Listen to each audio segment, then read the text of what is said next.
السلام عليكم ورحمة الله وبركاته. كم جرتن كبجمتوتا جالتمتوني هردفتوني برسارما. الحمد لله إن نجكوت نجاني كي كان جال الله هنك بجارا بكيرتن مرس نجو. نجا وتوتن كيا فيديو راكن كيستي وانا نسمبر سيسو. آبي كني ماستري دا بارتي لما فادا حال فيديو إديت تقوتنن اسمبر سيس. حال فيديو كيسن إرا مرتني اتقتلتن حالا بكبده مرتني بكتول مو ولا اتقتلتن. حال فيديو سنفول اتشري دان يوكن كلنا أولانا دا سيف اتقودتن. walumaa galatti haala editoorii isaatiin hanga tokko paartii lamarraa isin barsiisa. Ammallee paartiin isaadhaa itti fufa jechuudha. Egaa daawwattootaan kiyyaa waa'ee kilimaastar kana paartii isaadhaa hanga dhumaatan isin barsiisa jechuudha. Paartiidhaan kutee kutee viidiyoo isinitti dhiyeessu haala editii isaadhaa paartiinan akka ajaa'ibatti bifa isiniif galuun isin barsiisa jechuudha. Egaa kilimaastar kana nama hundatu itti fayyadama jechuudha. Yuutuubaroota hundatu itti fayyadama jechuudha.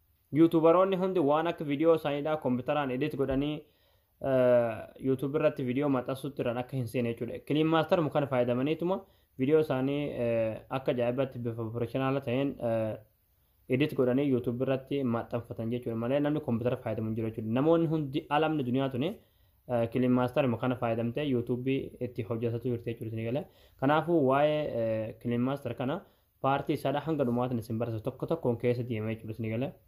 Hangam beeku waanan beekurraa isin barsiisa jechuudha. Barumsi isaadha waan dhumu miti jechuudha isin galee waa baay'ee of keessaa qaba. Kanaafuu isinis hanga dandeessan keessa deemaatii waan isiniif gale waan rabbi isiniif laafisee ofuma baradhaadha. Anis hanga tokko hammaan beekurraa waanan beeku paartiinan isin barsiisaa waan isin dhibe immoo komentii jalatti nu barreessaadha jechuudha. Egaa daawwattootaan kiyyaa aappii kilimaastar kana chaanaala telegiraama kiyyarratti gadhiisatan jira achirraa daawuloodii godhatanii itti fayyadamtan jechuudha isin galee. Paartii tokko farratti gadhiisatan jira. Warroonni hin buufatan achirraa buufatuu dandeessanii jechuudha. Liinkii telegiraama kiyyaadhaa YouTube chaanaala kiyya jalaa isin argatanii komentii awwaalaa jalaa isin argatanii warroonni Facebook kiyya jalaa isin argatanii akkasuma warroonni tuktuk irratti nu hordoftan piroofaayilii tuktuk kiyyarraa jalaarratti isin argatanii. Egaa daawwattootaan kiyya warroonni YouTube chaanaala keenyaaf haarawaa taatan baga nagaa handofta jechaa YouTube chaanaala keenya subscribe godhachuun tokkonaadha. Yeroo subscribe gootan barumsuun asirratti dabarsinu guyyaan nama dura akka simbira ga'uuf mallattoon notifiikeeshinii san killee itti godhaa achi booda all kajetu irratti tuqachuun dagatinaadha. Akkasuma barumsa garaadhaa isin darbee YouTube chaanaala keenya jala seenuudhaan waan isin dhibe barachuu dandeessanii. Barumsi keenya yoo isinitti tole isin gammachiise viidiyoo keenya namni baay'een argee akka irraa fayyadamu laayik sheer gochuun dagatinaadha. Waan isin dhibe immoo komentii jalatti nu barreessaadha. Egaa gamanumaan hanga barumsaa hin dabarsaa hanga xumura viidiyoo keetiin faana turaan hordofaataniin jira.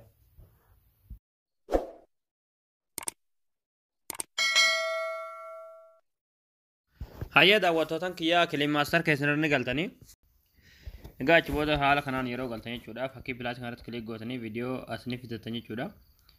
16:9 kanarratti ni filatan YouTube'dhaaf. Achi booda stooreejii keessa seentaniiti viidiyoo edit godhuu barbaaddan irratti kilik gootanii fidatan jechuudha. Achi booda raatii kana kilik gootanii achi booda haala kanaan viidiyoon keessan kilimaastar keessa isiniif gala. Amma wanti goonu jechuudha haala viidiyoo kana bakka badee irraa murtanii bakka tole immoo walitti itti qaxxaltan waan hunda haala editii isaatti ilaala jechuudha. Fakkeenyaaf irratti kilikaa goonuti haala kanaan dhaggeeffachaa jechuudha. Gamaa yookiin dhaggeeffachaa jechuudha isin galee waan daladassan irra deebitanii jechuudha. Dhaggeeffachaa bakka badee sana irratti dhaabdaniiti irratti kilik gootanii achi booda haala kanaan fakkii maqasii isiniif dhufti maqasii irratti kilik gootanii achi booda viidiyoo kana bakka lamatti gargar murtan jechuudha. Kun asirratti yoo feetan gama tokko muruu dandeessan yoo feetan immoo gama mirgaa yoo feetan gama bitaa muruu dandeessan yoo feetan immoo yedduma saadhaa gama lachuu jechuudha yedduu saadhaa muruu dandeessan jechuudha. Isin galee bakka lama gochuu dandeessanii fakkeenyaaf kan bakka lama godhuu irratti kilik godhuuti haala kanaan adda isiniif ta'a jechuudha. Isin galee achi booda haala kanaan itti buuttanii bakka bada san irraa qannaftan jechuudha isin galee. Haala kanaan xiqqeessanii irraa qannaftanii bakka bada balleessanii bakka tole san ammoo walitti qaxxalattanii jechuudha. Isin galee. Achi booda raatii kana kilik gootaniiti deebitanii haala kanaan walitti qaxxalattanii jechuudha.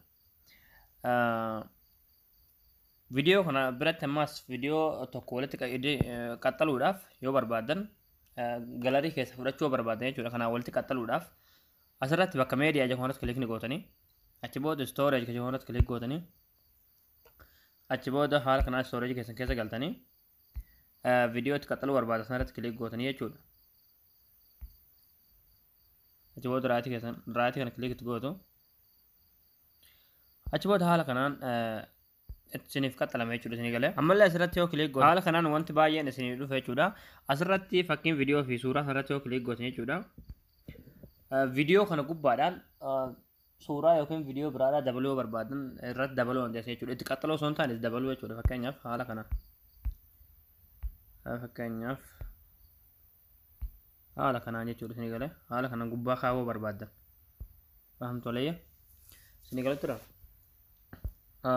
dileet gochuu barbaadan immoo asirratti fakkiin dileet ni jirti irratti haala kanaan dileet irraa gochuu dandeessu jechuudha ammallee asumarratti kilik yoo goone asirratti fakkii amma fx tanarratti yoo kilik gootan jechuudha kuni fakkeenyaaf yeroo viidiyoo edit gootan wanti fokkataan yookiin wanti namni akka hin agarre barbaadan tokko irratti waan ittiin dhoffatan jechuudha kun fakkeenyaaf kun haala kanaan isiniif dhoofsa jechuudha kun fakkeenyaaf kun fuulli kun amma mul'ataan jiru jechuudha ni galee sirriitti sugaadhaan mul'ataan jiru jechuudha haala kanaan itti uwwisuu waarree yookiin wanta hin mul'ifne tokko yookiin wanta hin beeksifne tokko itti uwwisuudha jedhama jechuudha kun haala kanaan bakka sanarratti xiqqeeffatanii guddifachuu dandeessanii jechuudha ni galee ammallee isin gabaabsuu dandeessanii asin dheeressitanii guddisuu dandeessanii jechuudha hanga bakki sun darbuutti jechuudha viidiyoo sun ni galee jira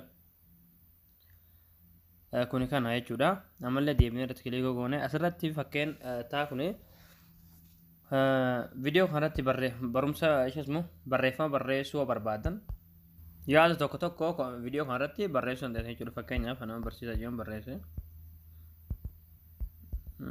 okay kilik gootanii haala kanaan asirratti isiniif ba'a jechuudha isinii galee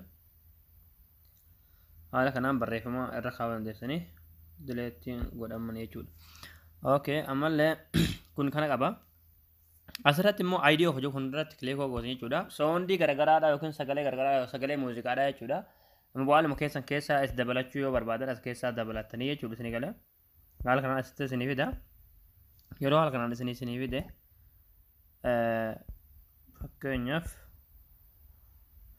anamma tokkumarratti haa dha'uuti isinis tokkumarratti dha'uttanii jechuudha achi booda fakkiin ida'uun jirti fakkii ida'uu sanarratti kilik gootanii jechuudha achi booda haala kanaan isiniif dabalamaa raayii sanarratti kilik gootu haala kanaan sagaleen kuni wanti viidiyoo keessan san jala isiniif deeme jechuudha yoo barbaadan isinii galuu jiraame kuni kana fakkaata ammallee wanti biroodha maali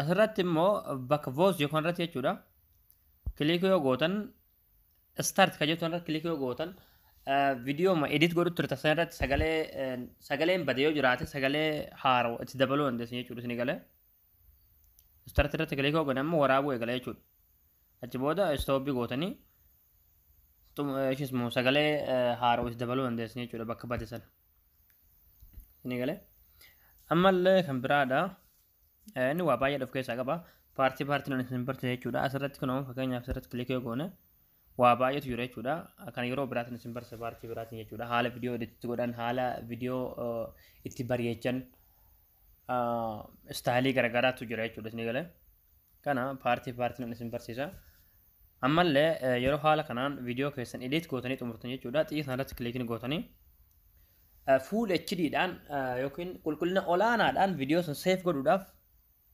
asirratti quality filachiisa jechuudha isinii galee asol kanatti 4K dha jechuudha 4K kana immoo jawwaala hin danda'u jechuudha jawwaala keessaaf jawwaala keessan jawwaala xiqqaa taanaan hin danda'u giigaan isaa xiqqaa waan ta'eef jechuudha jawwaala isin jalaa guute jechuudha asirratti immoo 1180 kuni full HD dha jechuudha qulqullina olaanaa kunis bareedaadha jechuudha asirratti 720 kunis HD dha mishaadha jechuudha garuu isin kan filachuu qabdan full HD filadhaa jechuudha 1180 kana jechuudha isinii galee tun immoo yoo haala kanaan akka teessan akkatti jirti haala kanaan yoo jiraate amma akiraadhaa itti banaadha jechuudha isinii galee haala kanaan itti banaadha achi booda asirratti kilik gootanii viidiyoo keessan seef isiniif ta'a jechuudha qulqullina olaanaadhaan jechuudha isinii galee egaa daawwattootaan kiyyaa paartiin keenya kanarraa asirratti haaraa watuuti paartii biraatiin haga walitti deebinutti barnoonni keenya kanarraa asirratti raawwataa barumsa dabalataa argachuudhaaf chaanaala keenyaaf haarawota sabskiraayib gootanii maatii keenya ta'uu hin dagatinaa